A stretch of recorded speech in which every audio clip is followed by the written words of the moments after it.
အားလုံးပဲမင်္ဂလာပါကျွန်တော်တို့ရဲ့စီမောင်းချန်နယ်ကနေပြန်ကြိုဆိုလိုက်ပါပြီများဒီနေ့ကျွန်တော်ကတော့ဥစား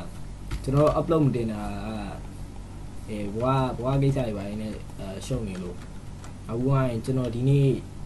ဗီဒီယိုတင်ကျင်တာကကျွန်တော်တို့ရဲ့ဒီ Iron Frame server ဘာဖြစ်သွားလဲဆိုတော့ကျွန်တော်ပြောပြချင်တော့ပါတယ်ခင်ဗျာကျွန်တော်ရဲ့ Flash ရဲ့ Mr. Max ရဲ့ကျွန်တော်တကယ်ချင်း3ယောက်က Iron Frame server ကိုထောင်ပြီးတော့ကျွန်တော်တို့ကဥစားboss တွေအကုန်တက်မယ်ဒါမျိုးအောင်မှာတက်ဒါမျိုးအောင်မှာဒီပါရအောင်လုပ်မယ်ဆိုကျွန်တော်ကစဉ်းစားတာကျွန်တော် episode 3မှာတော်တော်များများပြီးသွားတယ်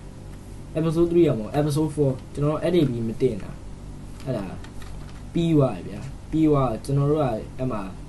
ပြီးသွားပြီး episode 4နဲ့အတူတူကျွန်တော် server end နိုင်ပိုင်းတင်မယ်ဆိုပြီးကျွန်တော်စဉ်းစားထားကိုကျွန်တော်တို့ဗီဒီယိုတွေပါရိုက်ပြီးတော့ကျွန်တော်တို့မတင်ပြတာဗျခုကျွန်တော်ခုတင်နေတာကဆိုကျွန်တော်တို့ Iron Frame server ပျောက်သွားပြီဗျာပျောက်သွားတော့ကျွန်တော်ကဒီကျွန်တော်တို့ကအားရင်ကျွန်တော်ဒီ Foxcraft realm SMB မှာ bro တိလောက်ပါတယ် Minecraft player တိလောက်ပါတယ်ဆော့ပြပါဗျဟုတ်ကျေးဇူးများတင်ပါတယ်ရ